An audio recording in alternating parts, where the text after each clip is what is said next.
नमस्कार दोस्तों, स्वागत है हमारे चैनल पे। आज हम लोग अफ्रीका महाद्वीप के अगले भाग में अगले वीडियो में पहुंचे हैं, जिसमें आप लोग अफ्रीका के बारे में और सारी जानकारी प्राप्त करेंगे। अगर आपने पिछला वीडियो अफ्रीका महाद्वीप का नहीं देखा है तो ज़रूर देखिए। उसमें आपको बेसिक बातें जैसे अफ्रीका महाद्वीप में मैंने सहारा मरुस्थल और इसके बारे में, नदियों के बारे में बहुत सारी जानकारी दी है। तो आइए आगे की जानकारी आज हम लोग इस नेक्स्ट वीडियो में देखेंगे। बहुत सारी चीजें आपको बोर्ड पर दिख रही होंगी, लिखी हुई और ड्राइंग की गई। आप देख सकते हैं, स्क्रीनशॉट ले लीजिए। हर एक बिंदु को हम लोग यहाँ पर समझने का प्रयास करेंगे। सबसे पहले अफ्रीका महाद्वीप के इस चित्र को आप देखिए, समझ लीजिए।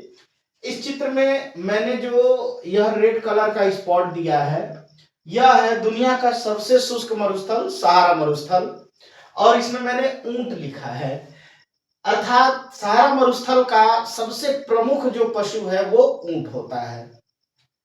उसके बाद जो मैंने पूरा ग्रीन कलर का हिस्सा बनाया है, यह हिस्सा अफ्रीका महाद्वीप में जो है वनस्पति को दर्शाता है। अर्थात यहाँ पर वनस्पतियां पाई जाती हैं।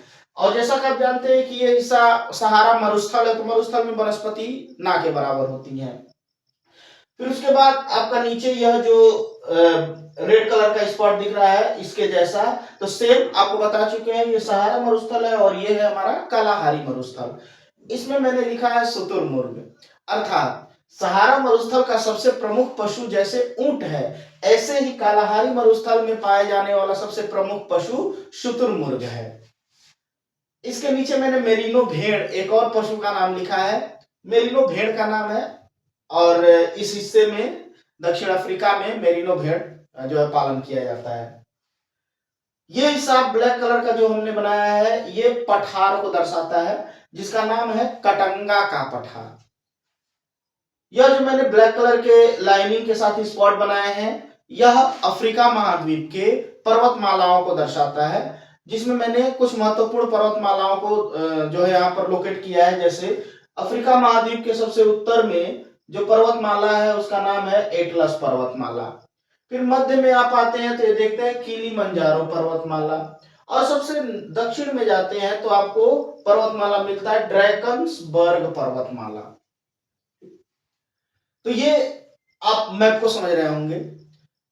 मैंने सहारा मरुस्थल में उपस्थित कुछ देशों के बारे में आपको बताया था। आइए कुछ अन्य देशों के बारे में जानते हैं। जैसे अफ्रीका महाद्वीप ही नहीं बल्कि दुनिया की सबसे लंबी नदी है नील नदी। नील नदी को मैंने पिछले वीडियो में अच्छे से बताया है। आज इसमें देख लीजिए, नील नदी को मैंने शो किया है। यह नील नदी अफ्रीका महाद्वीप के 4 देशों को पास करते हुए प्रवाहित होती है और भूमध्य रेखा में अपना जल गिराती है। वो 4 देश कौन है? तो नीचे से ऊपर के क्रम में पढ़ते जाएंगे तो ये हिस्सा पड़ेगा युगांडा, दूसरा है दक्षिणी सूडान, तीसरा है सूडान, और चौथा है मिस्र। यहां मैंने क्रम से लिख दिया, युगांडा, दक्षिणी सूडान, सूडान और मिस्र। यह 4 देशों से नील नदी होकर प्रवाहित होती है। जैसा कि आपको मैंने पिछले वीडियो में बताया था कि अफ्रीका महाद्वीप एकमात्र ऐसा महाद्वीप है जहां जिससे ग्लोब की तीनों प्रमुख अक्षांश रेखाएं गुजरती हैं, कर्क रेखा, भूमध्य रेखा और मकर रेखा। अर्थात इस महाद्वीप के हिस्से में अनेक तरह की जलवायु पाई जाती है। जैसे जो सबसे उत्तरी हिस्सा है, सबसे उत्तरी हिस्से में रेगिस्तान का, दुनिया के इतने बड़े रेगिस्तान का विकास क्यों हुआ है? क्योंकि यहाँ की जो जलवायु है वो मरुस्थलीय जलवायु है। मरुस्थलीय जलवायु होने के कारण यहाँ पर वर्षा बहुत कम होती है और भूमिगत जल बहुत कम मात्रा में पाया जाता है, जिसकी वजह से यहाँ वनस्पतियां और जीवन बहुत कम देखने को मिलता है। तो अफ्रीका महाद्वीप के उत्तरी हिस्से में मरुस्थलीय जलवायु का विकास हुआ है और मरुस्थलीय जलवायु में रेगिस्तान पाए जाते हैं। उसके बाद यह लाइन जो मैंने देख रहे हैं आप लोग, ये 0 डिग्री अक्षांश रेखा या भूमध्य रेखा। भूमध्य रेखा के आसपास आप देख रहे हैं ज्यादा ग्रीन कलर यानी वनस्पतियां दिखाई जा रही हैं। अर्थात ये कि आप अगर ग्लोब पढ़े होंगे तो ग्लोब चैप्टर में मैंने बताया भी है और आपको जानकारी भी होगी कि भूमध्य रेखा के ऊपर जो होता है आसपास पृथ्वी पर तापमान भी सबसे ज्यादा होता है सूर्य का, और सर्वाधिक वर्षा भी इन्हीं क्षेत्रों में होती है। तो इन क्षेत्रों में वर्षा होने के कारण विषुवत रेखा के आसपास घने जंगलों का विकास हुआ है। बहुत घने जंगल पाए जाते हैं, चाहे वो अफ्रीका महाद्वीप देख लीजिए, चाहे आप दक्षिणी अमेरिका देख लीजिए, जो अमेजन जंगल है, अमेजन नदी के आसपास विस्तृत हुआ है। तो यह भूमध्य रेखा के आसपास दो ही मौसम पाए जाते हैं, गर्मी और बरसात। तो बरसात होने के कारण भूमध्य रेखा के आसपास जो है भूमध्य रेखा के आसपास विषुवतीय जलवायु बनता है, और विषुवतीय जलवायु को अफ्रीका में सवाना जलवायु कहते हैं। यहाँ पर सवाना जलवायु पाई जाती है। सवाना जलवायु में उगने वाले जो कटीले घास होते हैं, वो उन्हें सवाना घास का नाम दिया गया। यह भी परीक्षाओं में कई बार पूछा गया है। तो अफ्रीका महाद्वीप में विषुवतीय जलवायु को किस नाम से जाना जाता है? तो सवाना जलवायु के नाम से जाना जाता है। सवाना जलवायु या विषुवत रेखा के आसपास जो घास के मैदानों का विकास हुआ है, उन घास के मैदानों को हम क्या कहते हैं? सवाना घास के मैदान भी कहा जाता है। फिर इसके नीचे आप बढ़ते हैं, यानी नीचे आपका मकर रेखा पाया जाएगा, ऊपर कर्क रेखा। तो मकर रेखा के आसपास, मकर रेखा के आसपास पाई जाने वाली जलवायु जो होती है वो शीतोष्ण जलवायु होती है। शीतोष्ण जलवायु को यहाँ पर प्रेयरी जलवायु कहा जाता है। प्रेयरी जलवायु में पाए जाने वाले जो हरे मुलायम घास के मैदान होते हैं, उन्हें वेल्ड कहा जाता है। और जिन प्रदेश में, जिन हिस्सों में यह वेल्ड घास के मैदान होते हैं, उन्हें वेल्ड प्रदेश कहा जाता है।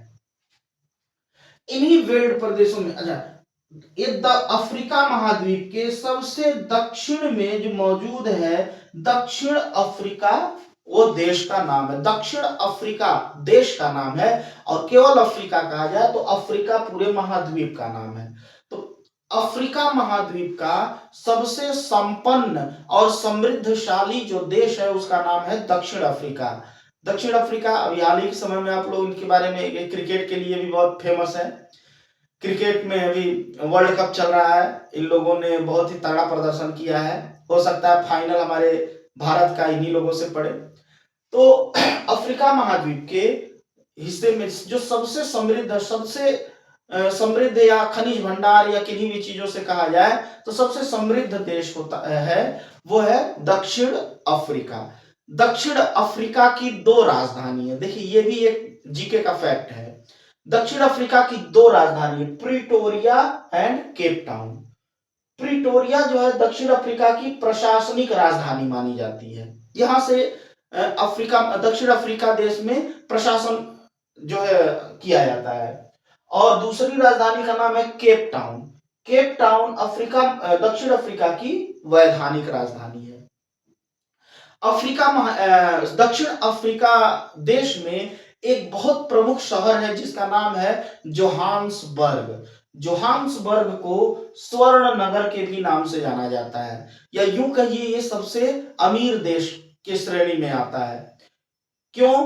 क्योंकि इसे स्वर्ण नगर इसलिए कहा गया है क्योंकि यहाँ पर विटवाटजरलैंड की पहाड़ियां हैं, और इस पहाड़ी में स्वर्ण भंडार यानी सोने के भंडार पाए जाते हैं।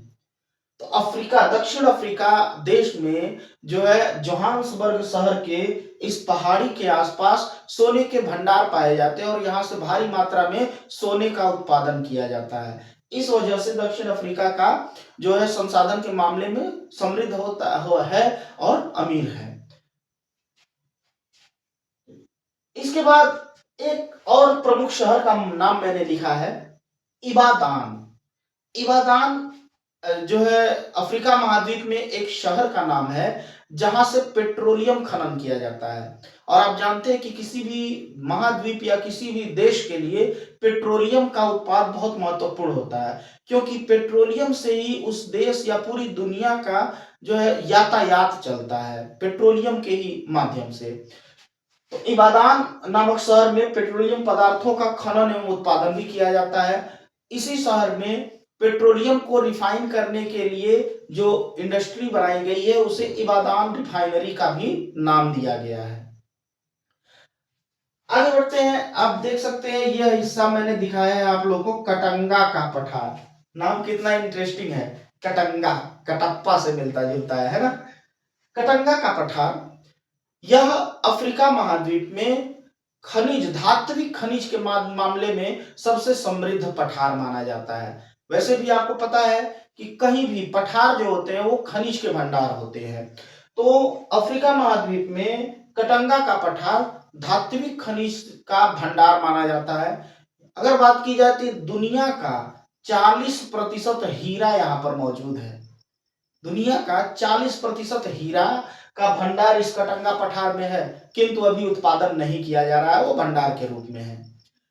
उत्पादन के मामले में दुनिया में सबसे नंबर 1 पे आता है हीरा उत्पादन के मामले में रूस, याद रखिएगा अगर पूछा जाए तो।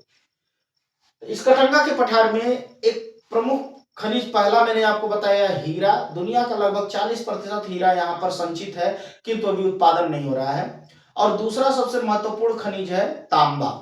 यहाँ पर तांबा भारी मात्रा में उत्पादन होता है और इसके भंडार भी मौजूद है। इसके अलावा अन्य बहुत तरह के यहाँ पर खनिज मौजूद हैं जिनका खनन और उत्पादन किया जाता है। इस प्रकार अफ्रीका महाद्वीप में जो बाकी बचे हुए बेसिक, या यूं कहिए आपके परीक्षा की दृष्टि से जो जानकारी है, या अफ्रीका महाद्वीप के भूगोल को समझने के लिए जो चीजें आपको चाहिए, जो जरूरी है, वो मैंने आपको प्रोवाइड कर दिया, आपको अच्छे से बेहतर तरीके से समझा दिया है।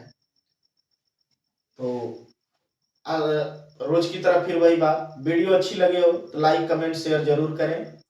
वीडियो को देखिए, उन लोगों तक मेरे वीडियो को पहुंचाएं, आपसे विनम्र निवेदन है उन लोगों तक यह वीडियो पहुंचाएं जिसको वाकई में पढ़ाई की जरूरत है, या आपको लग रहा हो कि अजय सर अच्छा पढ़ाते हैं या समझा रहे हैं, तो वीडियो को ज्यादा से ज्यादा शेयर करें तो और अच्छा होगा। धन्यवाद।